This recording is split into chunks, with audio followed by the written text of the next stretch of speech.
Let's look around the bedroom a little more, shall we? So what do we have here? For example, a radiator.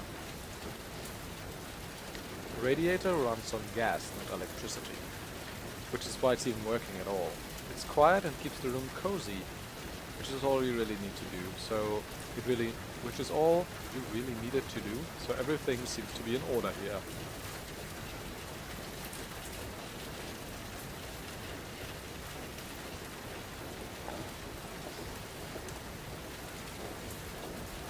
The radiator is comfortably warm.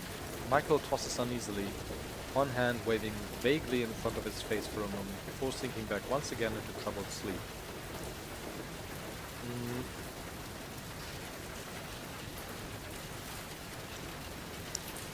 Put trench coat on radiator. You take off the trench coat. Putting things on the radiator would achieve nothing.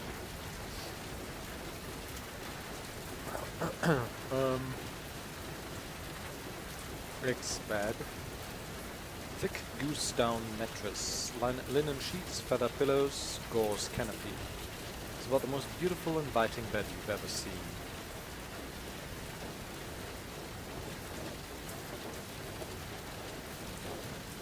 That'll just replay all this if I look at the sheets, the mattress, or the canopy, I guess. Michael tends to sleep tightly at the best of times. Tonight he tosses fitfully, as if plagued by dreams.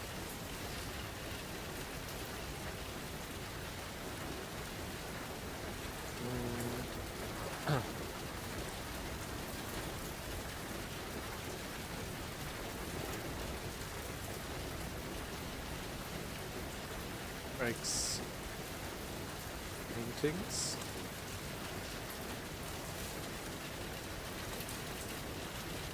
The sketches are charcoal on yellowed paper. Pictures of surrounding countryside. They're quite pretty actually, lending an air of comfort to an otherwise cold and moribund house. Each drawing is initialed in the corner JWV 95. It was just 2 years ago. JWV. I'll write that down. These Verlac probably, right? So that's another Verlac. Miskaton River. Name of the river in Anchorhead. Also Anchorhead.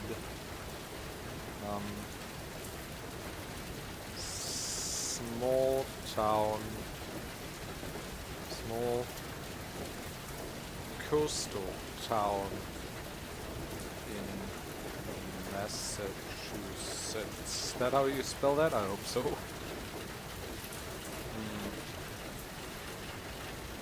JWV.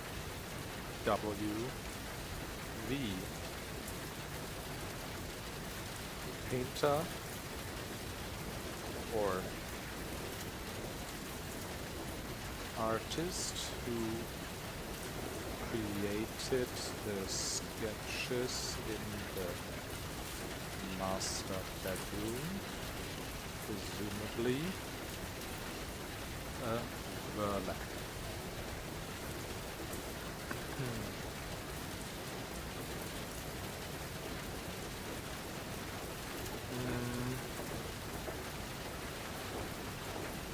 Look behind sketches. There's nothing behind the sketches except corresponding rectangles and slightly faded wallpaper.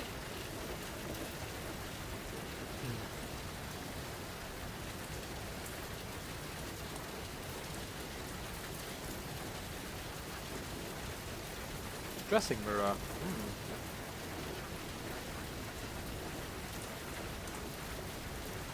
A flawless mirror and a beautifully scrolled walnut frame. It's about as tall as you are.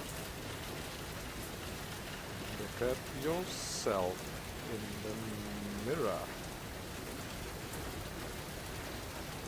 at yourself. Self in the mirror.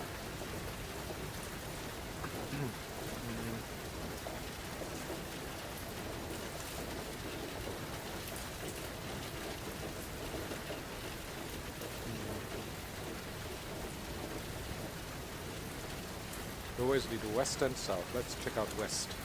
Bathroom. A small chamber of cold white tile and floral print wallpaper. Sports a genuine whitewashed 4-foot bathtub with a shower attachment, which is a definite plus. The bedroom lies east.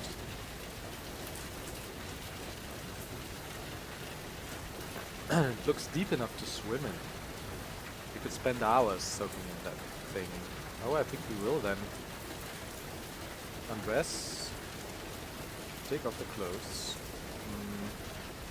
Take a bath. The score has just gone up by 1 point. Look at that. Grateful for the opportunity to relax, you leave your things on the bathroom floor. Draw a hot bath. The water at least is running, even if nothing else in the house is, and soak. The tension of a strange day melts gently from your body. After 30 minutes or so, you begin to feel normal again. After 45, you begin to think you might be able to adjust to this place after all. By then, the water has begun to cool off, however, so you drain it and quietly dry yourself off. All in all, you feel enormously better. Good.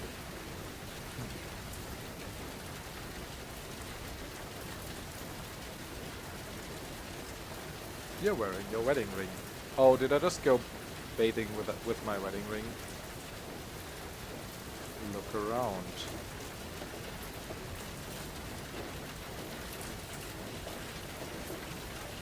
Brush teeth. Pee. Okay, maybe not. Also, this doesn't seem to have a toilet, right?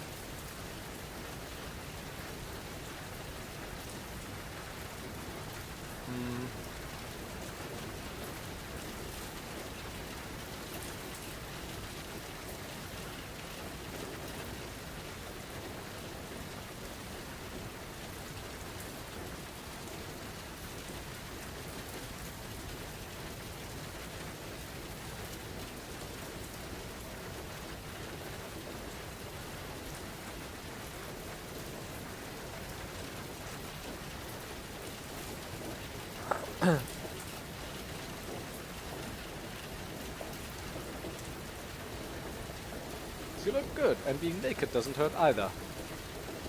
Bit rattled by recent events, perhaps, but well poised and collected all the same.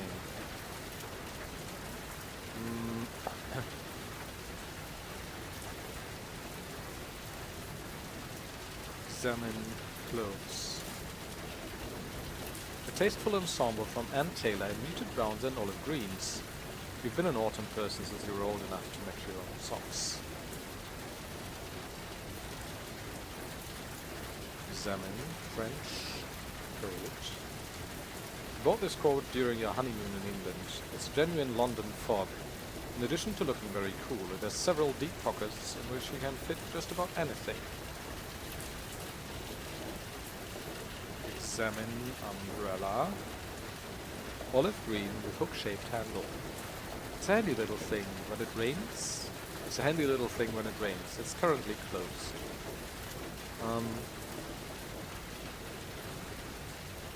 Put clothes on radiator. Okay. Drop everything.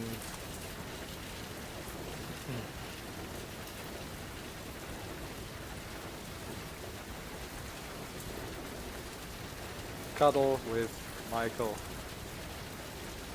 Get into bed. Gratefully, you crawl into bed and pull the covers up to your chin.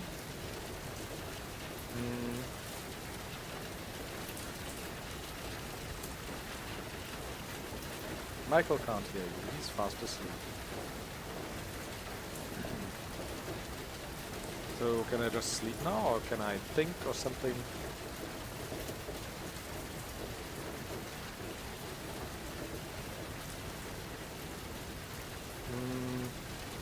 Close eyes.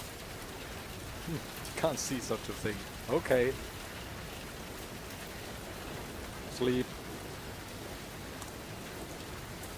Almost immediately you fall to sleep, and as the wind slithers around eaves and the house creaks furtive secrets to itself, you drift into troubling dreams. Well, I hope I didn't miss anything on this first day. You're waiting in your bed, with the coverlet up under your chin, waiting for father to come tuck you in. Footsteps in the hall pause outside your door. You close your eyes. When you open them again, father is standing at the foot of the bed. His eyes are bloodshot, rimmed with red, and you wonder if he has been crying. Slowly, he starts to take off his belt. Oh God.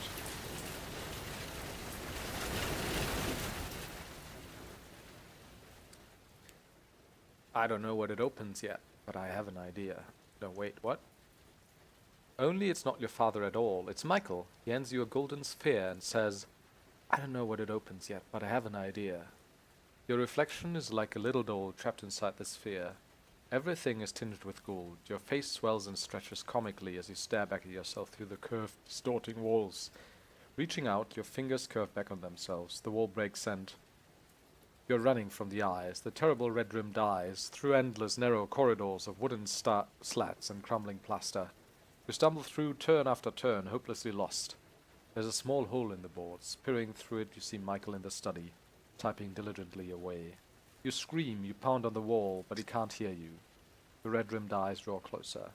Hurrying down a twisting passage, you find a dead end, and the wall breaks, and outside you stand at another dead end. A high brick wall at the end of a steep, twisting lane, written in black spray paint. He always returns to his blood. Behind you, you hear the buzzing of a fly. You turn. We're dreaming, it seems. And this high brick wall at the end of a steep, twisting lane, I think we've been there before today.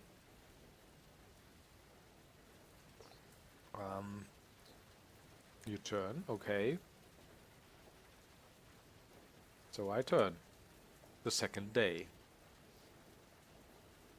It is hard to prevent the impression of a faint, malign odor about the village street, as of the massed mold and decay of centuries. It is always a relief to get clear of the place.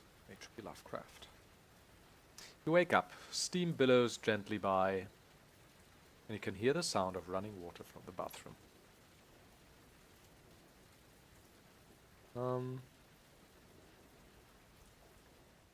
So I think it might not be raining anymore. How about it's windy though?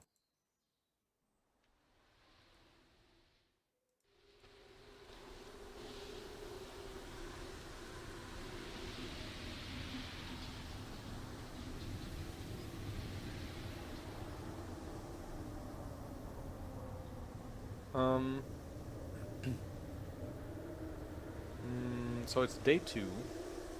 Master bedroom with the 4-poster bed.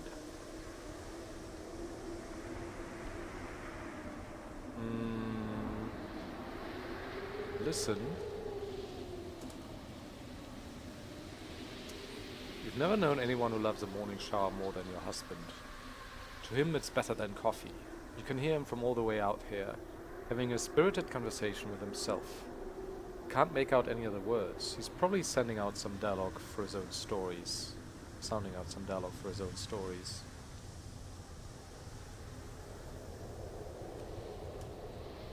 It's too early to be thinking about sleep. Okay. Look outside the window. Do we not have a window? All the windows are tightly shuttered and, frustratingly, painted shut. However, enough light filters through the slats in the shutters that the house ought to be at least navigable during the daytime. So we can't open the window?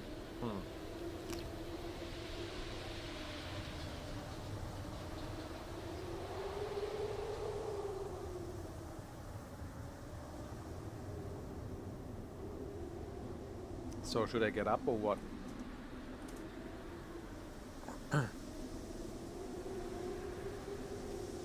Michael's pants are draped across the foot of the bed.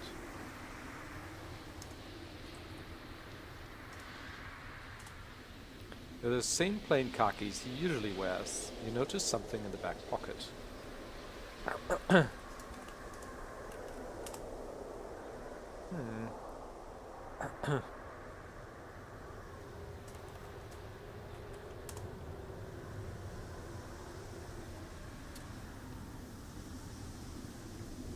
How do I get it out then? X back pocket. No.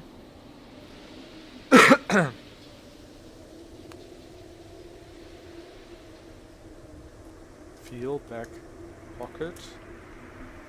You feel nothing unexpected. Can I just smell? We smell nothing unexpected.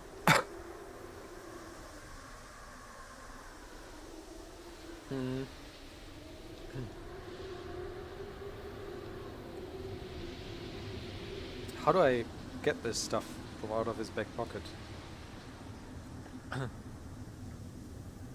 Take item out of back pocket.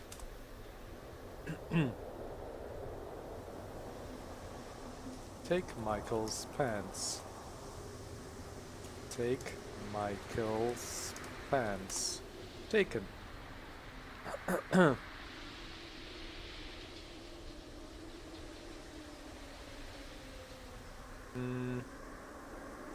X.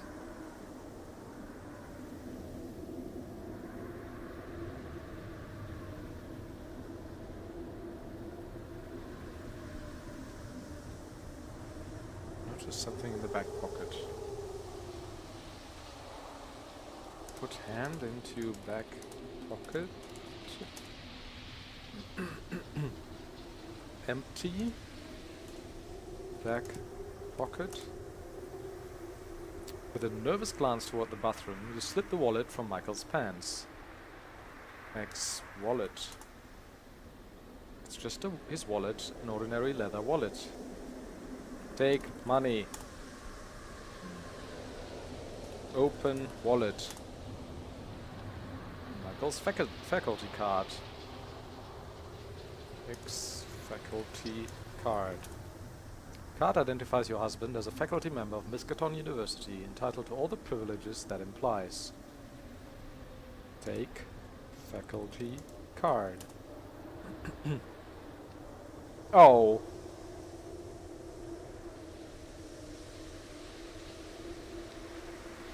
I wanted to join him in the shower though.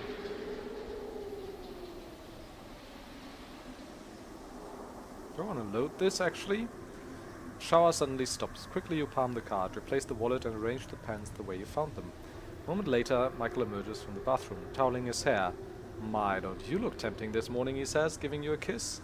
He tosses the towel back into the bathroom and gets dressed. I think I'm going to stay home and get some writing done. I don't actually start working until tomorrow, so... Kisses you on the cheek and walks out into the hall. If you go out today, see if you can find a newspaper. I want to learn as much as I can about this town. He looks at you for a moment, and his voice becomes serious. I love you, hon. You know that, don't you? I really want us to be happy here. Then he turns and pads down the hall. Take a deep breath as he goes. You never lied to Michael or hidden anything from him before, ever. Now, hardly 2 days into your new life, you're already sneaking through his wallet. Oh yeah, you're off to a great start. Yeah, I don't know. Alright, let's see here.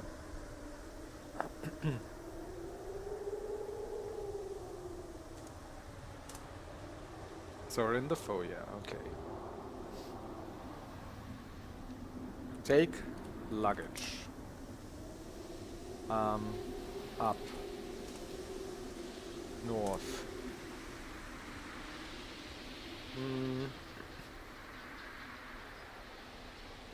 West.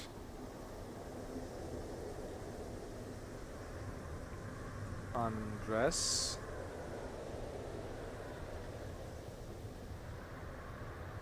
Take off wedding ring. Slip the plain gold band from your finger. Usually feel almost naked without your ring on, although sometimes you do find yourself taking it off briefly. Just to read the inscription along the inside. Oh!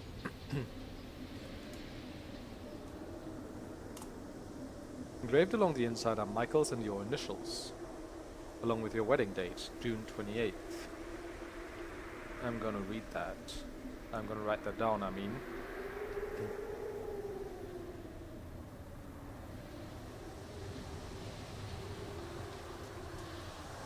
June 28th, 1997.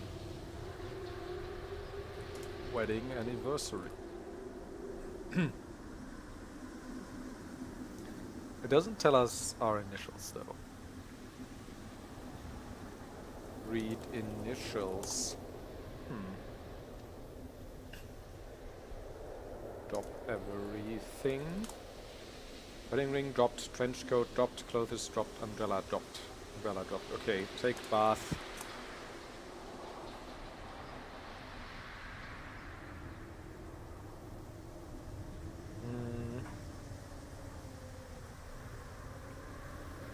Can I take everything? Okay. East. Drop everything. Look around.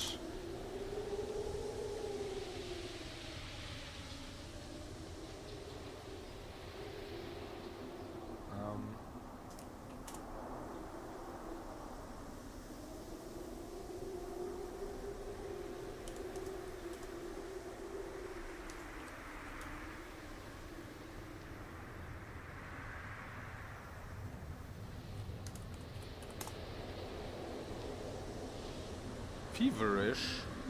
That can't be good.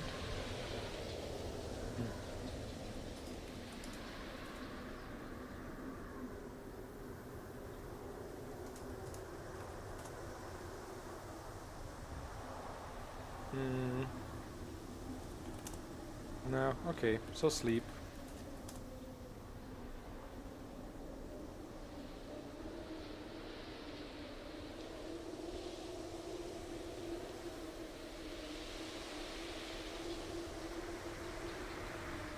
Okay.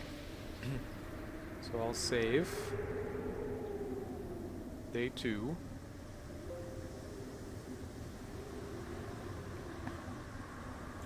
Listen. Noisily enjoying his shower. Oh, this is different though. You can hear him from all the way out here, belting out "You're so cruel" in his best Bono falsetto. Get up.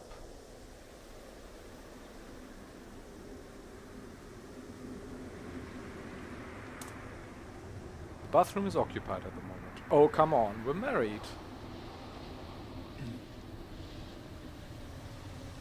What if I go south? Shouldn't you get dressed first? No.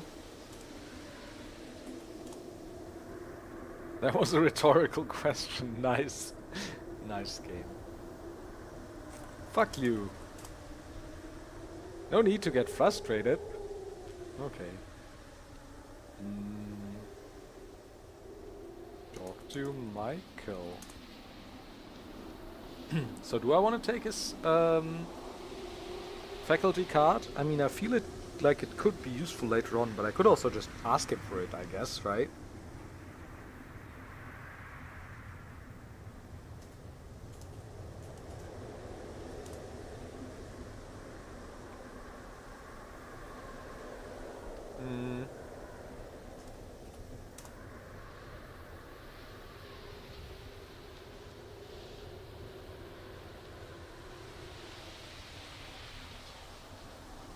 Put on Michael's pants. Michael is a good deal taller than you, so you'd probably look pretty silly wearing his pants.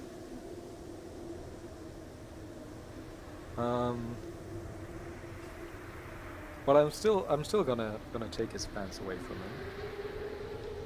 Press.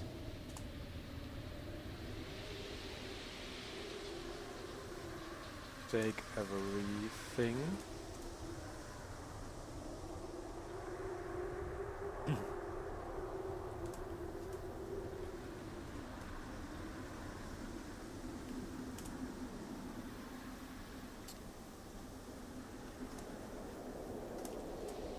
probably won't work, right?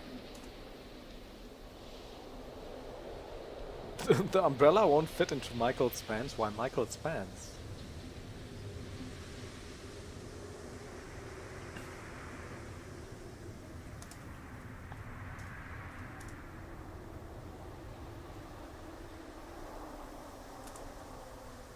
Aha! It fits. Great.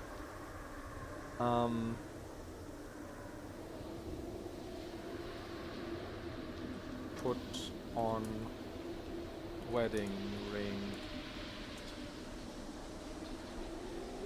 Comforting snugness.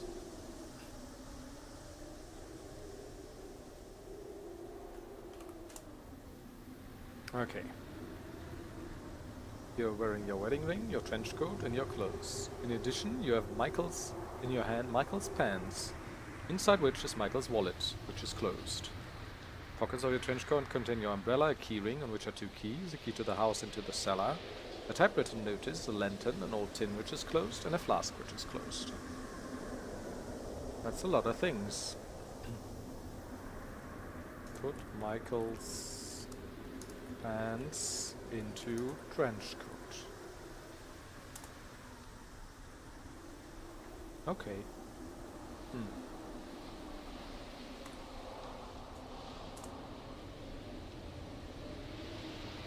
Michael will be out of the shower any minute now. He'll be awfully suspicious if he finds his pants inexplicably missing.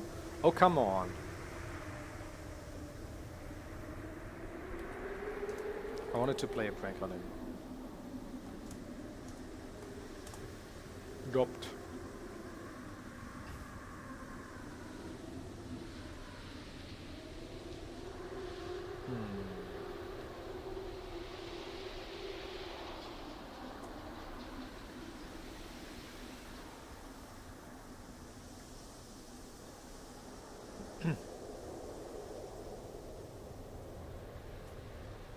Okay.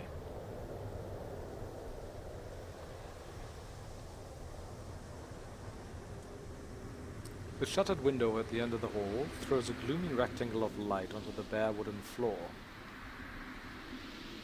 Doorways lead north and south. There's a cord dangling in mid-air here, right about level with your face.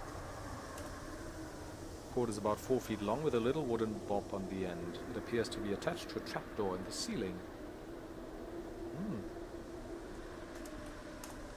With a rusty, retching groan and a brief shower of dust, the trapdoor swings down and folds back, revealing a rickety wooden ladder leading up into darkness. Up. Attic. It's much cooler up here than in the rest of the house, and you find it hard to suppress a shiver. Grotesque, looming shadows crawl across the low, slanted ceiling, and the dust hangs thick and motionless in the air. To the west, the ceiling dips even slower until the space beneath leaves hardly enough room to crawl, while to the north stands a wooden door draped in shadows and half hidden by the slanting eaves.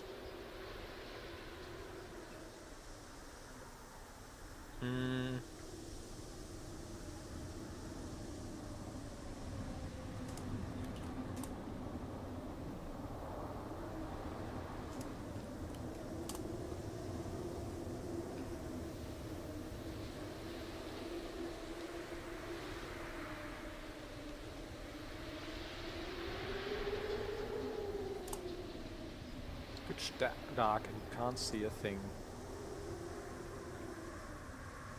Okay. It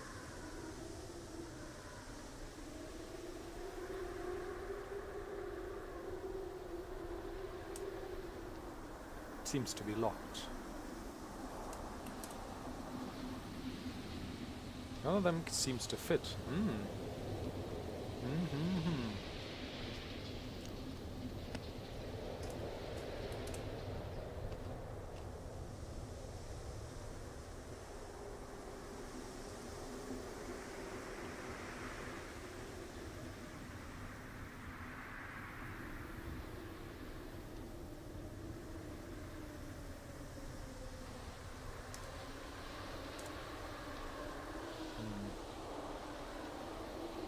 So nothing here then, right?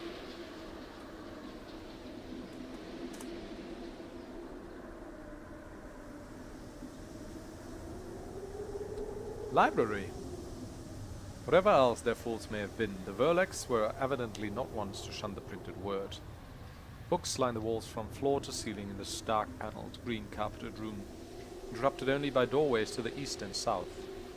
A rich brown leather armchair sits in the stately repose near the window, with a polished brass pipe stand nearby completing the picture of some blue-blooded country squire's literary refuge. Once again you are struck by how easily this place could have been a perfect home. A beautiful pair of mahogany sliding doors stand close to the east. Resting on the pipe stand is a sizable volume decorated with a gilded pentagram on its cover. You pause as the shower shuts off, and you hear Michael moving around in the next room. His footsteps thump loudly on the hardwood floor as he comes down the hall, and then are muffled again as he steps onto the deep green carpet of the library. "Good morning," he says, smiling and kissing you lightly on the cheek. He looks around at the crowded rows of his books. Neat, huh? I may go through some of them this morning, since the fogies don't need me to start work until tomorrow. I thought I'd stay home and try to get some writing done. As he steps through the sliding doors into the study, he turns and says, "I'll be in here for a while, okay? And, oh, if you go out today, see if you can find a newspaper somewhere." He smiles as he slides the door shut. Oh, so he's just thrown us out, or what?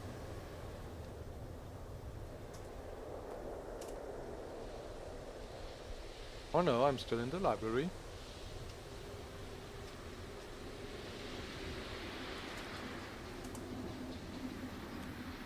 Huh?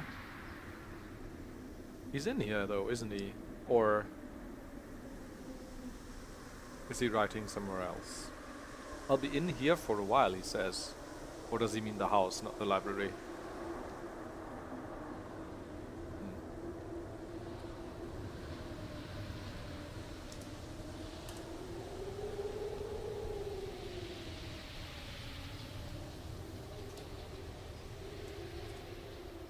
It's the kind of furniture that you always drool over in catalogs, and it looks about as comfortable as an armchair ever gets without an added shot of heroin.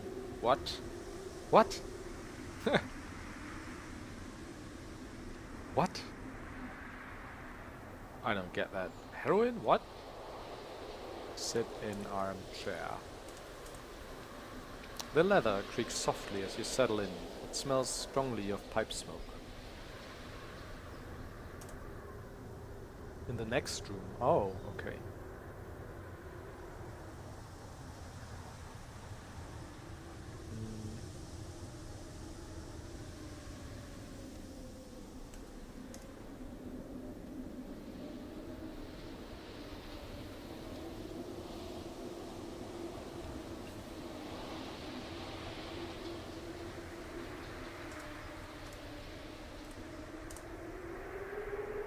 Through the windows, slats in the shutters, you can make out the bony, grasping branches of the surrounding trees, waving in the wind.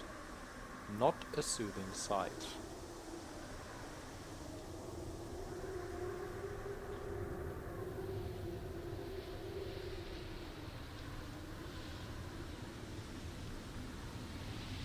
Resting on the... what pipe?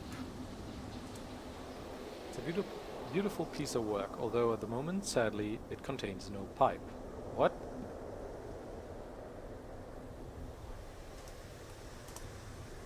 The Complete Manual of Wards and Seals. It's an old medieval tome dated in the early 1300s, written by one Galerian Academius de Champs.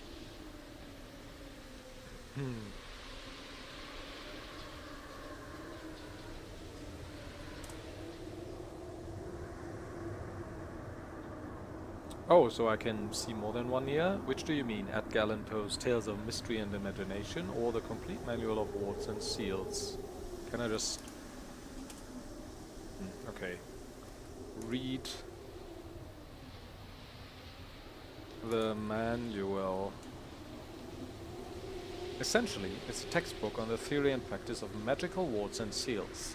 Mystic symbols inscribed on doors and containers in order to keep people and spirits out, or in.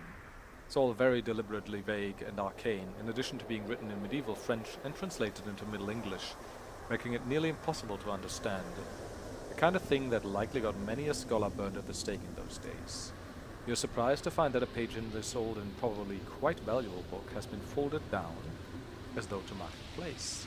The section marked discusses various methods of opening doors that have been sealed with the image of a pagan god. Speaking aloud the deity's true name will usually do the trick, apparently.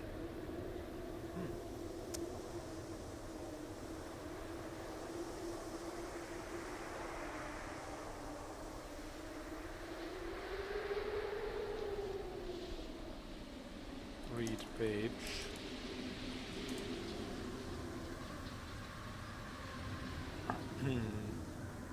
What is the god's, the deity's name then?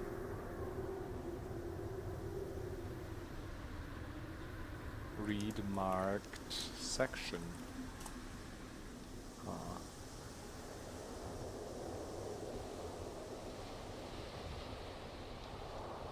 Take manual.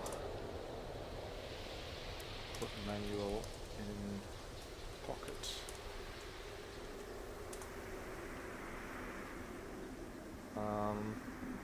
Read Poe. You'll have to take it down from the bookshelf if you want to read anything other than the spine. Take Poe. The book sticks stubbornly in at first, and thinking that it must be tightly wedged in between the encyclopediae, you give it a fierce jerk. Suddenly the book slides halfway out, then pops back in with a loud snick. Amazingly, a section of the bookshelf slides back, revealing a hidden safe. You can hear Michael in the next room typing away. The score has just gone up by 1 point.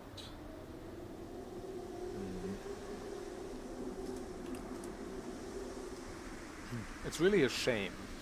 The book is a perfect replica of what would have been an extremely valuable edition. Notwithstanding the excitement of finding a secret wall safe in your own house, you are actually rather disappointed. It's a stark cube of black oily steel, 15 inches to a side. It only features a large calibrated dial set into the front.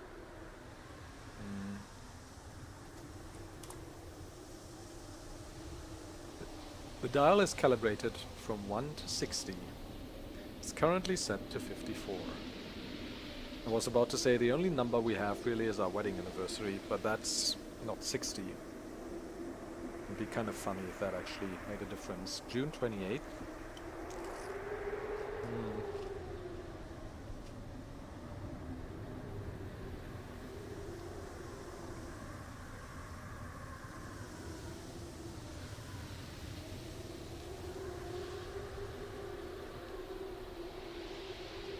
I mean, I could try 28. Set dial to 28. Tumblers tick quietly as you turn the dial to 28. Oh, I probably need to turn it to other numbers as well. Like June is 6, right?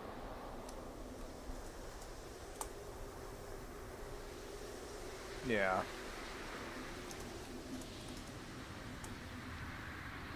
Okay, nothing happens.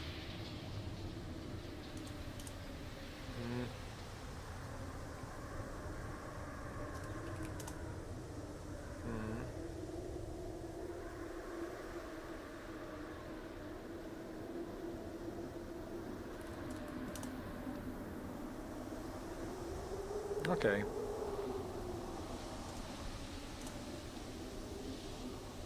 The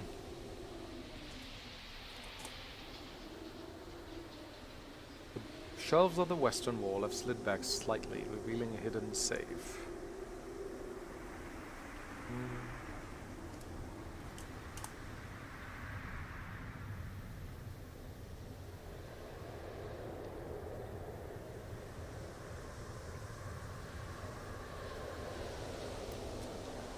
Take pipe. It's hardly portable. Okay.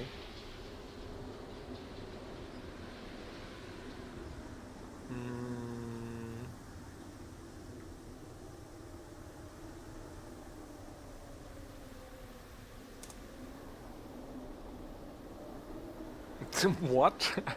So I have been sitting the entire time, even taking that Gallen Poe book and stuff? Okay. Reluctantly, you do so.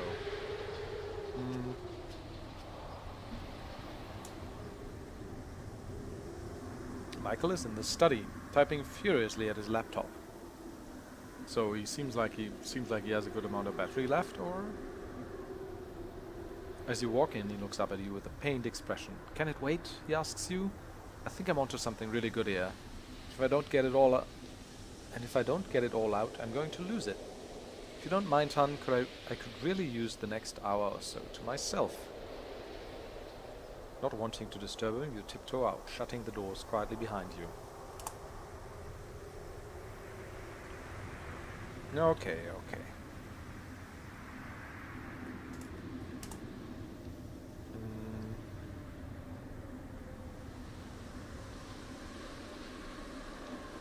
I would have liked to talk to him about the safe and whatnot. Well, okay.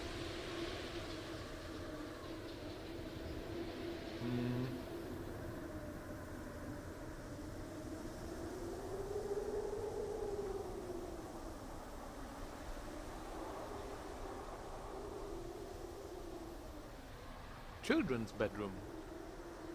This must be the children's bedroom. The bed is smaller than the one in the master bedroom. Its bright coverlet providing one of the few feeble splashes of color in what must have been, for most of its history, a joylessly Puritan household. A small vanity table occupies the opposite wall, and in the corner under the window stands an ancient crib. The only exit is to the north. Child's jewelry box sits on the corner of the vanity. Simple vanity table, scaled down for a child, Spartan in design and almost wholly without decoration. It's hard to imagine keeping any sort of makeup or jewelry on it, but then again, vanity of even the most innocent kind was probably discouraged in most of the Verdak children.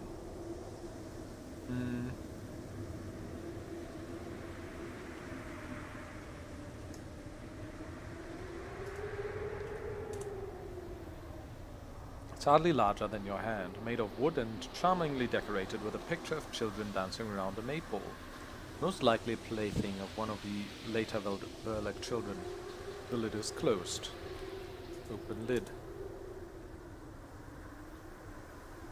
Open jewelry box. You open the jewelry box, revealing a silver locket. Its oval shell held shut with a tiny clasp.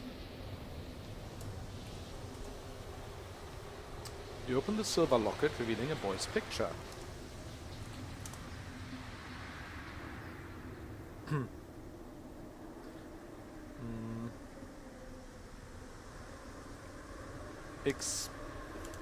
Boy's picture.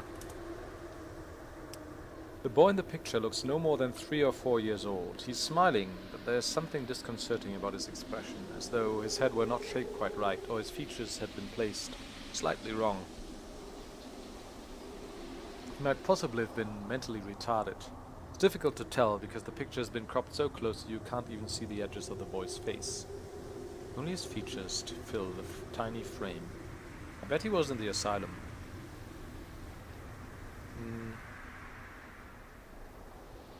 Okay.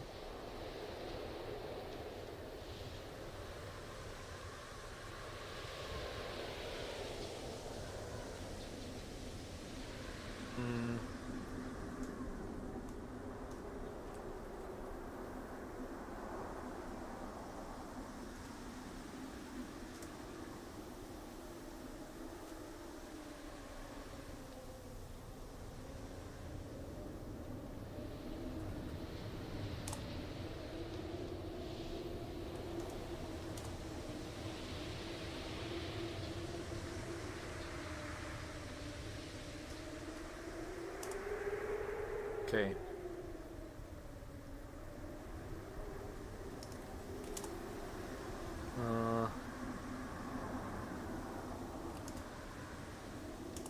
That's hardly portable.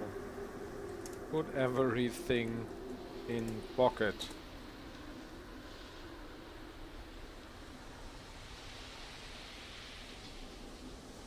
Okay.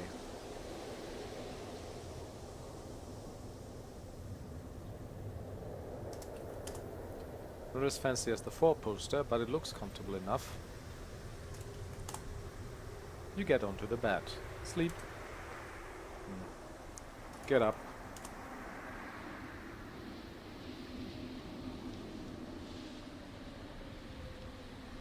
Open vanity. It's not something you can open, so there's no doors or something.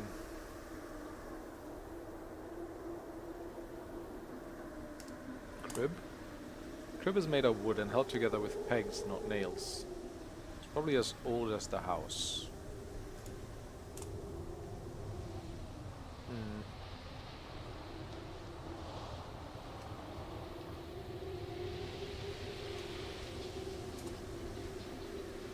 Oh, okay.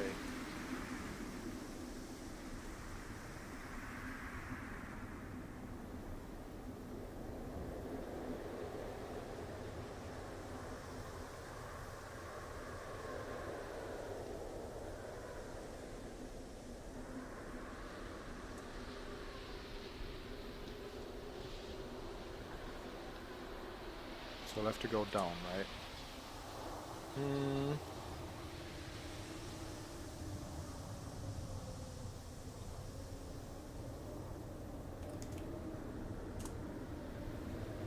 Okay.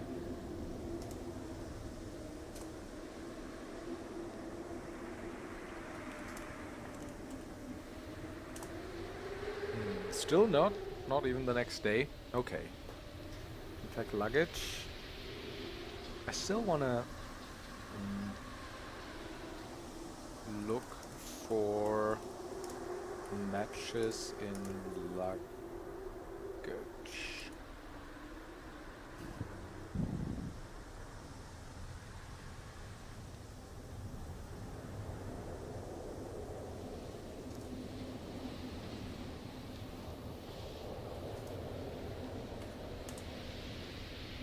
Okay, so can I go east?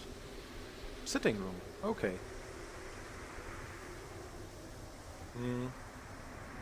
The east wall is occupied by a beautiful antique sofa, and a large hand-woven rug covers the hardwood floor. The huge marble fireplace in the north wall helps complete the impression of comfort and warmth. And for a moment or two you can almost think of this place as somewhere you could live, as opposed to merely somewhere others have died. The foyer lies west, and a doorway to the left of the fireplace leads north.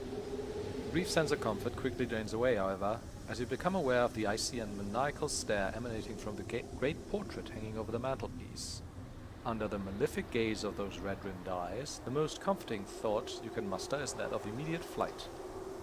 On the sofa is a family album. That's quite a few things. Alright. It's fireplace. Fireplace is carved from beautiful dark-veined marble. A strange shade that is not quite a deep forest green and not quite a murky dusty red. Light fire. Light fireplace. Don't have still no matches. Okay. What else do we have? Higgs album. Slim hardbound volume in dark leather, unadorned except for the name Verlac embossed on the front. Glancing at the title page, you notice two details. One, the book was self-published, and two, it was published in 1944. So it's a good bet that Edward Verlac and his family aren't mentioned here. 1944, is that something I want to write down? I don't know.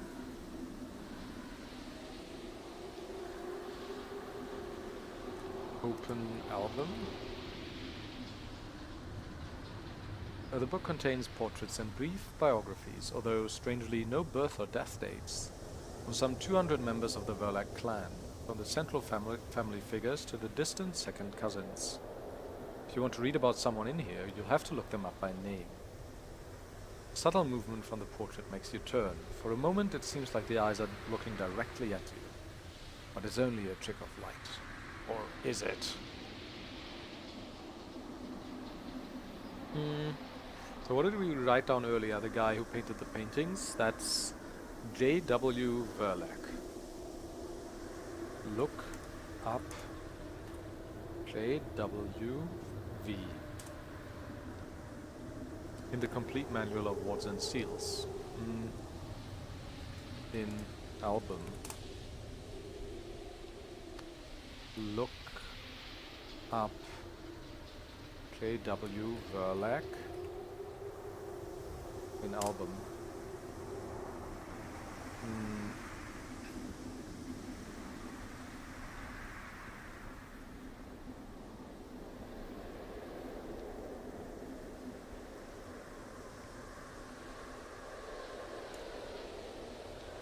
Put album in pocket.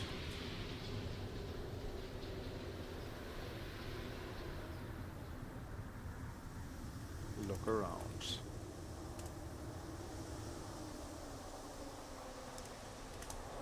It's a 19th century William IV style sofa with wide, flaring armrests and a beautifully scrolled mahogany woodwork. The upholstery is a soft, faded wine color. You can't sit on the sofa? Why not? Okay. This is the sitting room, after all.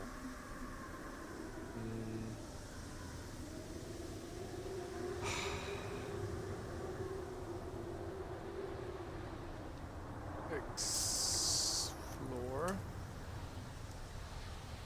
X carpet.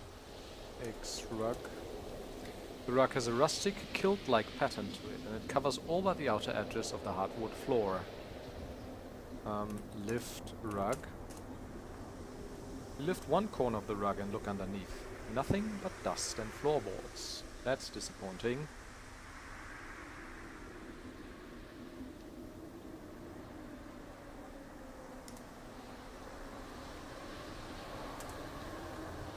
The man in the portrait is the apotheosis of everything cruel and inhuman that you've ever laid eyes on. His archaic Puritan dress would indicate that he must have lived a very long time ago. Perhaps he was the founder of the Verlac family in this region. If so, it's no wonder they all wound up murdered or mad. The red-rimmed eyes glaring down from his gaunt and haggard face seem to blaze with a terrible insanity. There's nothing regal, fatherly, or dignified about his portrait. It's the essence of raving, gibbering evil captured on canvas. A subtle movement from the portrait makes you turn. Okay.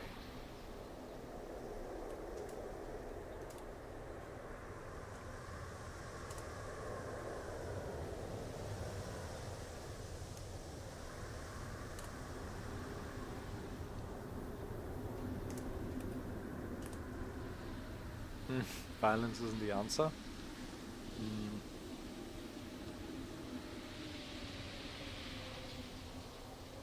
There's no name or anything on the portrait, though, it seems. That's everything in this room, then.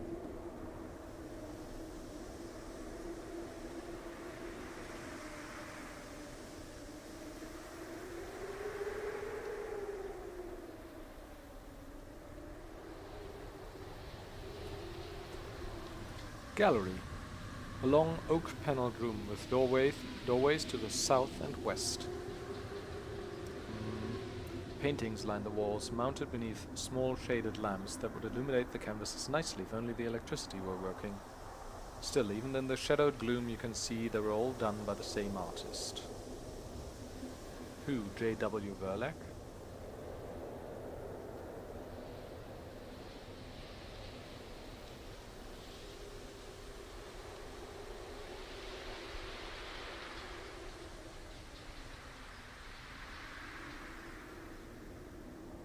All of them are bizarre, and most of them border on the grotesque. Alien landscapes peopled... What? Alien landscapes peopled by writhing, malformed creatures. Ancient temples built in strange, eye-bending architectures. Monstrous beasts crawling through shadows that cannot quite conceal their disturbingly human shapes. These seem to make up the bulk of the painting's subject matter. And yet, despite the fantastical nature of the images painted, the style is neither abstract nor surreal. In fact, the level of detail approaches the photorealistic. Excruciating attention has been paid to light, shadows, and textures. Even the alien creatures are depicted with gruesome anatomical accuracy. It is as though the artist had worked from actual living models rather than from what must have been a thoroughly deranged imagination. The overall effect is rather chilling. One scene in particular catches your eye. Okay.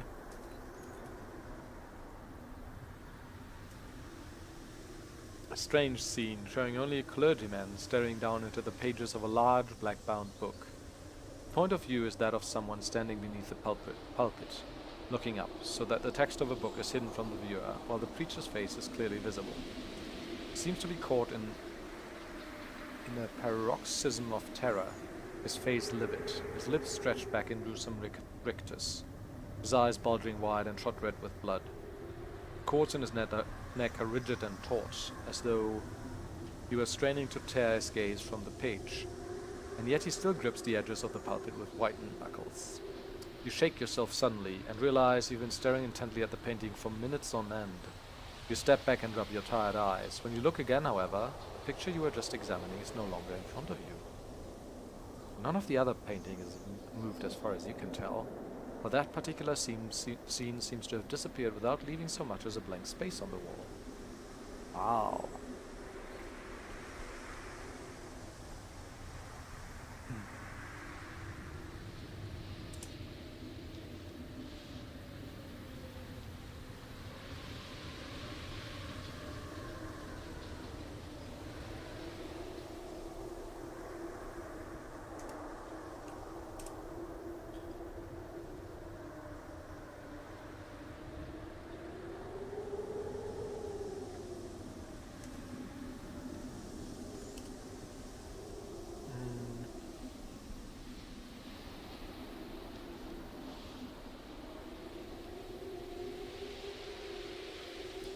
I guess. Back hall, a short hallway connecting rooms to the east, west and south. South is the foyer, okay. West. Kitchen. Where once pots and skillets and various utensils hung in profusion, the kitchen walls are now merely ranks of dusty cabinets and a forest of empty books. Doorways lead east to south, a small pantry lies to the northwest, and the back door to the north leads out of the house. Someone's flashlight is lying on the kitchen counter. That's good. One of the movers must have left it. An odd feeling of gloom overtakes you momentarily, and you find yourself thinking about the Verlag family's personal effects. The everyday mundanities such as kitchen utensils. Were they thrown out, or donated to charity, or auctioned off as grisly souvenirs? What about the canned goods? Did anyone think to take them? Cabinets might even still be stocked. Morbidly, you wonder what Mrs. Edwards Verlag might have been cooking for dinner the night her husband blew her head off. Right, so we get some names here. That's the first name we get, I guess, is Edward. Mrs. Edward Verlag, yeah, well, that's not a name, of course, it's her husband's name. Edward Verlag. So, Edward Verlag.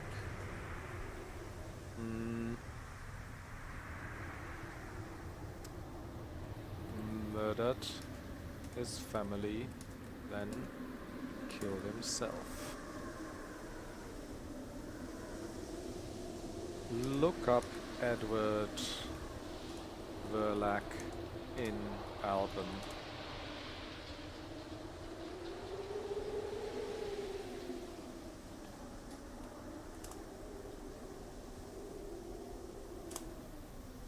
What?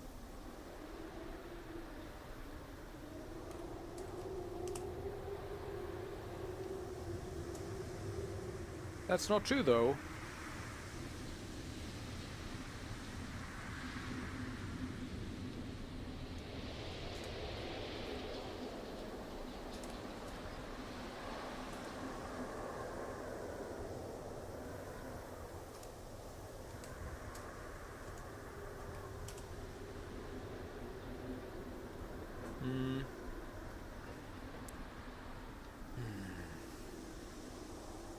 Take flashlight.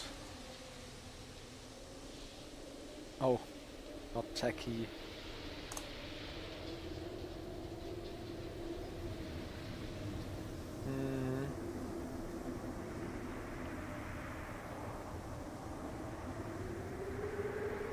Activate.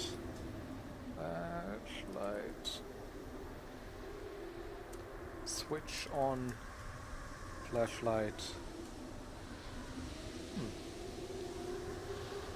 Switch off. Flashlight.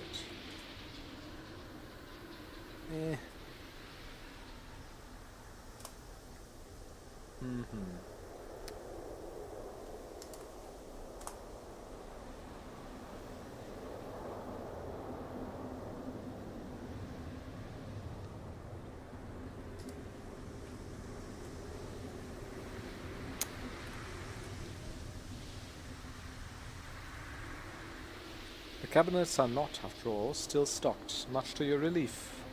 There's nothing in there but an old book of matches. Oh, that's good though. Take matches. Water-resistant matches, strike on cover. There are 6 matches left. Okay, so I guess I gotta be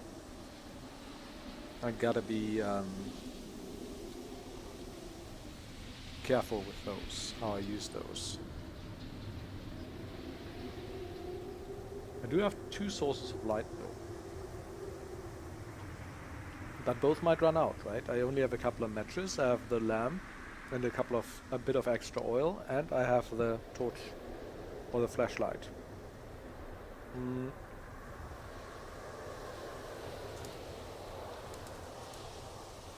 So I guess I could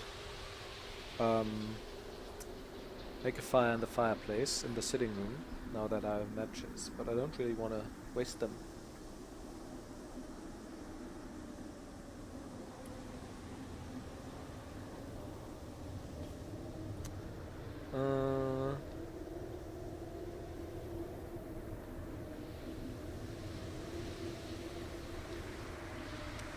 Small pantry lies to the northwest. Also, can I take the hooks or something? Okay. Northwest. It's pitch dark and you can't see a thing.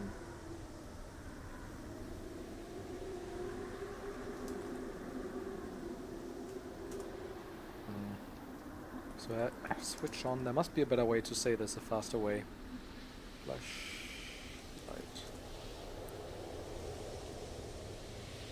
Pantry is empty, save for a layer of dust on the shelves. A door to the south leads down to the cellar.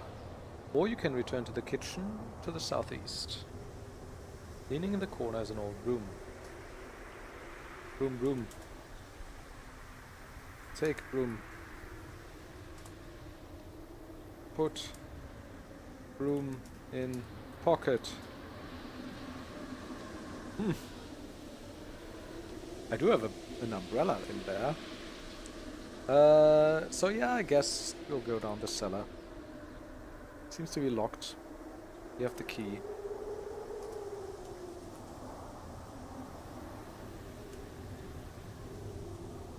Put keys in pocket. Down. Cellar. The old flagstone walls gleam with unwholesome smelling moisture, and the sagging timbers creak uneasily above your head. Ancient, frayed wiring festoons the ceiling like some strange species of clinging vine.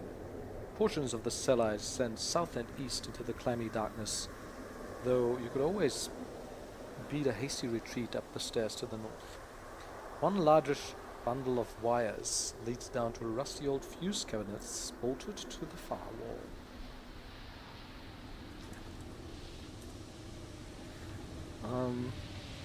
The wiring runs back and forth across the ceiling in every direction, wrapped around timbers, in and out of rusted, broken conduits, crossing and recrossing itself in a dozen places. You can see several places where the insulation is cracked or stuck together altogether. It's enough to send any self-respecting fire marshal into conniptions. Nice words that we're learning here.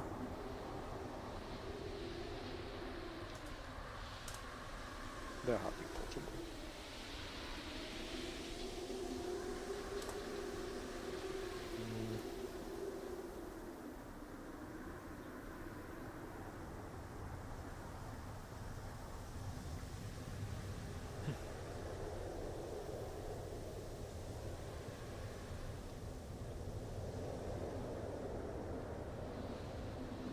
South and east.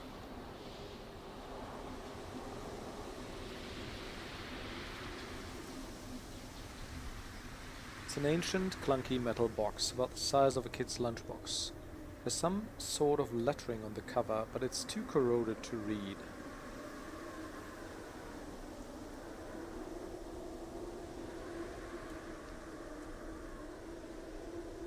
Open. Takes some grumbling and some tugging, and finally a good sharp yank, but the cabinet finally pops open.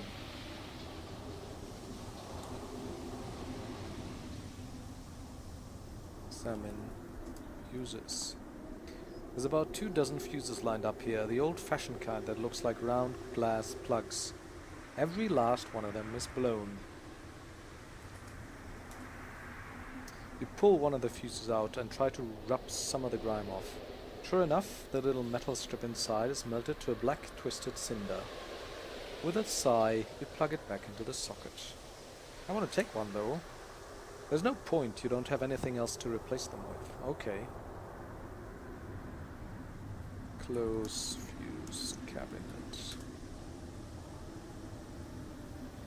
Close cabinet.